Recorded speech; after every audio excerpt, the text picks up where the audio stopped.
Assalamualaikum warahmatullahi wabarakatuh. Hai sobat, kembali lagi dengan kami di channel Paguyuban PAI. Di sini kami dari kelompok 10 PTK yang beranggotakan saya sendiri, Rizky Fauzi, dan rekan saya Isfakul Umam. Di sini kami akan menjelaskan tentang penelitian tindakan kelas dan karya tulis ilmiah. Untuk teman-teman, sebelum kita memasuki materi, lebih baik dan lebih bermanfaat, jangan lupa tekan tombol like, share, komen, dan subscribe channel ini agar lebih berkembang dan bermanfaat bagi orang lain. Saya tunggu 3 detik. Ya, terima kasih kepada yang sudah menekan tombolnya. Semoga kami lebih bersemangat dan lebih sering-sering membuat materi pembelajaran di channel ini. Baik, untuk menyingkat waktu, mari kita langsung saja ke materi. Ya, langsung kita menuju ke materi. Cekidot.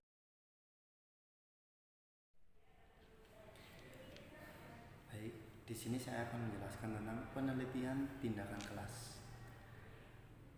Penelitian tindakan kelas menurut Kurt Lewin itu ada 3 istilah. Yang pertama penelitian, tindakan, dan kelas. Yang pertama penelitian. Penelitian adalah kegiatan ilmiah untuk memperoleh data atau informasi yang bermanfaat untuk meningkatkan mutu dari suatu hal yang menarik dan penting untuk diteliti. Yang kedua tindakan. Tindakan adalah suatu gerakan kegiatan yang sengaja dilakukan dengan tujuan tertentu yang dalam penelitian ini berbentuk rangkaian siklus kegiatan. Yang ketiga, kelas. Kelas adalah sekelompok peserta didik yang sedang belajar di dalam kelas atau lapangan sekolah dan lain-lain.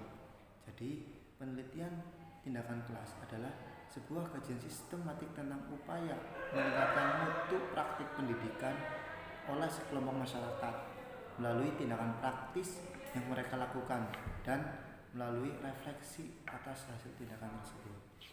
Selanjutnya yaitu ada tujuan penelitian tindakan kelas. Yang pertama tujuannya yaitu pokok PTK atau penelitian tindakan kelas diarahkan terhadap upaya perbaikan atau peningkatan mutu praktik pembelajaran di kelas. Yang kedua, PTK itu bertujuan pula untuk meningkatkan referensi dan efisiensi pendidikan. Nah, yang selanjutnya yaitu manfaat penelitian tindakan kelas. Yang manfaat yang pertama yaitu guru dapat melakukan inovasi pembelajaran. Yang kedua, meningkatkan kemampuan refleksi guru untuk mampu memecahkan masalah pembelajaran yang muncul. Yang ketiga yaitu melatih guru untuk lebih kreatif dalam mengembangkan kurikulum di tingkat sekolah dan kelas.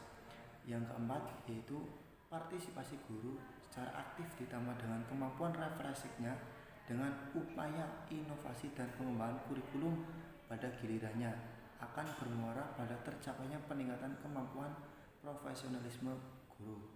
Itulah 4 manfaat dari penelitian tindakan kelas. Di sini ada perbedaan penelitian tindakan kelas dengan penelitian formal lainnya. Yang pertama ditinjau dari dimensi motivasi. Jika PTK itu berupa tindakan atau kalau penelitian formal itu berupa kebenaran. Terus dari dimensi sumber masalah. Kalau PTK itu berbentuk diagnosis.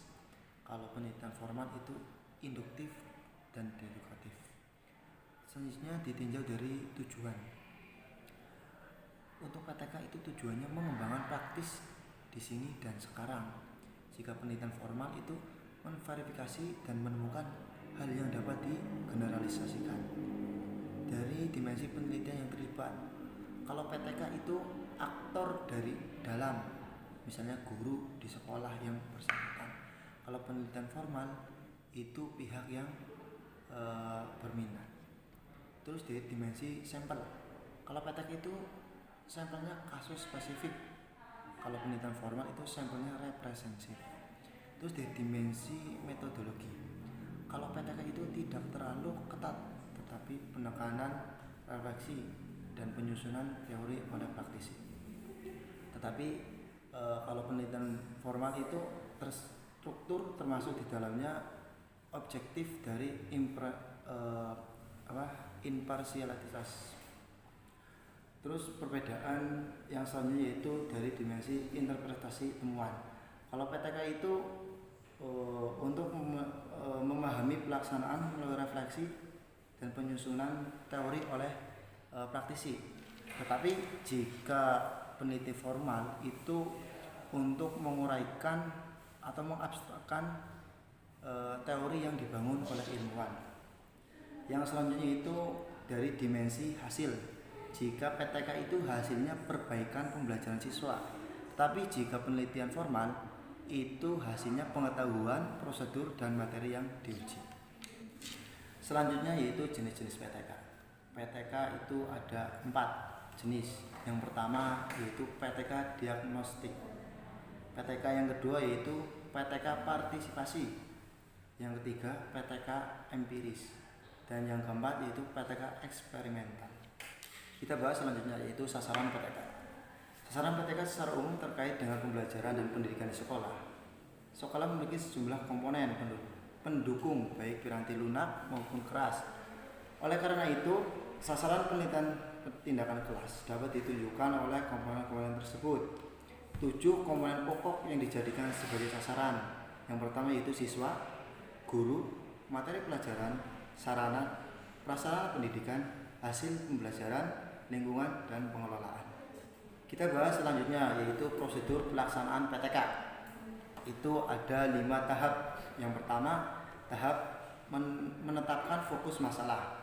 Yang kedua, tahap merencanakan. Yang ketiga, tahap melaksanakan tindakan. Yang keempat, tahap observasi interpretasi. Dan yang terakhir itu tahap melakukan refleksi. Di sini saya akan melanjutkan penjelasan tentang materi yang kedua yaitu karya tulis ilmiah. Apakah karya tulis ilmiah itu? Karya tulis ilmiah adalah karya tulis ilmu pengetahuan yang menyajikan fakta umum dan ditulis menurut metodologi penulisan yang baik dan benar. Juga dapat dibuktikan benar tidaknya suatu penulisan karya tulis ilmiah tersebut. Yang kedua, ciri-ciri karya tulis ilmiah. Apa itu ciri-ciri karya tulis ilmiah? Yang pertama, ciri-ciri karya tulis ilmiah yaitu menyajikan fakta yang objektif secara sistematif. Yang kedua, yaitu penulisannya cermat, tepat, dan benar, serta tulus. Yang ketiga, tidak mengejar keuntungan pribadi, maksudnya tidak berambisi agar pembaca berpihak kepadanya. Yang keempat, karya tulis yang ilmiah itu bentuknya sistematis. Maksudnya sistematis di sini direncanakan secara terkendali, konseptual, dan prosedur. Yang kelima, karya tulis ilmiah itu tidak emotif. Maksudnya tidak menonjolkan perasaan dari penulisnya. Selanjutnya, ciri-ciri karya tulis ilmiah yaitu tidak memuat pandangan-pandangan tanpa pendukung kecuali dalam hipotesis kerja. Yang selanjutnya, ditulis secara tulus. Terus, karya tulis ilmiah tidak argumentatif. Yang selanjutnya, karya tulis yang ilmiah itu tidak persuasif.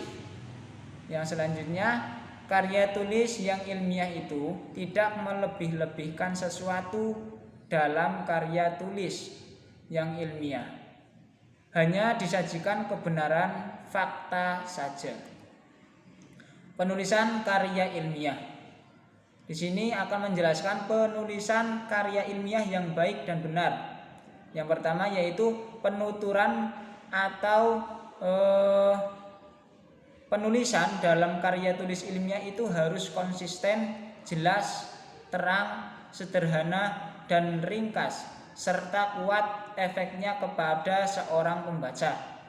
Yang kedua, kalimat yang digunakan yaitu harus jelas dan gamblang.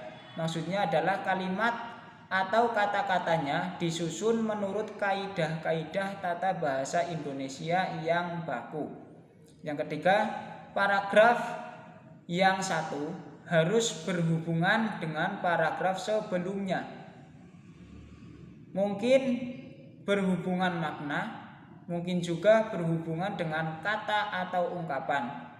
Yang keempat, jika suatu paragraf terdiri dari beberapa kalimat, maka kalimat awal biasanya digunakan untuk menyatakan tema pembicaraan.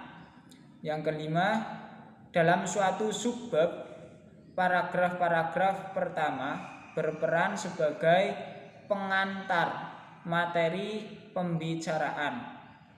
Paragraf tengah berperan sebagai penyaji permasalahannya, dan paragraf terakhir memuat tujuan pembicaraan atau kesimpulan dari diskusi permasalahan.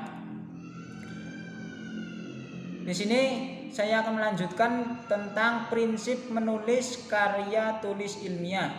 Prinsip-prinsipnya yang pertama yaitu spesifik, yang kedua berkesinambungan, yang ketiga bernas, maksudnya yaitu bahasa yang digunakan sederhana, konkret, mudah dikenal, dan umum dipakai oleh khalayak umum. Yang keempat, kohers. Yang kelima, memiliki daya tarik. Yang keenam, jujur. Lalu yang terakhir di sini saya akan menjelaskan format atau tata cara penulisan karya ilmiah. Karya tulis ilmiah terdiri dari 3 bagian utama, yaitu bagian pengantar, bagian isi karya tulis ilmiah, dan bagian pelengkap karya tulis ilmiah.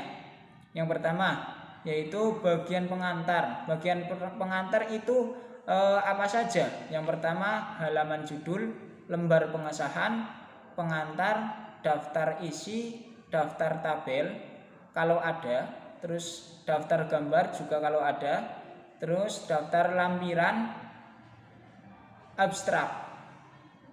Yang kedua yaitu bagian isi. Bagian isi itu mencakup pertama bab 1 yaitu pendahuluan, termasuk di dalam bab 1 itu ada latar belakang masalah, rumusan masalah, pertanyaan penelitian atau penelusuran, tujuan, asumsi dan hipotesis, pentingnya penelitian atau penelusuran, metode penelitian atau penelusuran, dan lokasi sampel penelitian atau penelusuran. Bagian isi yang kedua yaitu bab 2 kajian pustaka atau kerangka teoritis. Bagian isi yang ketiga yaitu atau bab 3 itu prosedur penelitian atau penelusuran. Bagian isi yang keempat atau bab 4 di sini berisi pembahasan dan hasil dari penelitian, dan yang terakhir bab 5 itu berisi kesimpulan, implementasi dan rekomendasi. Yang ketiga, bagian dari format penulisan karya tulis ilmiah yaitu bagian pelengkap. Bagian pelengkap itu terdiri dari daftar pustaka, lampiran-lampiran atau instrumen penelitian lainnya, dan riwayat hidup peneliti.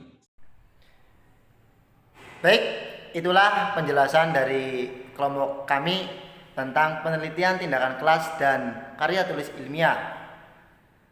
Semoga apa yang kami sampaikan dapat bermanfaat dan bisa masuk untuk menambah wawasan kalian semua. Dan saya mewakili rekan saya dari kelompok 10 untuk mohon undur diri.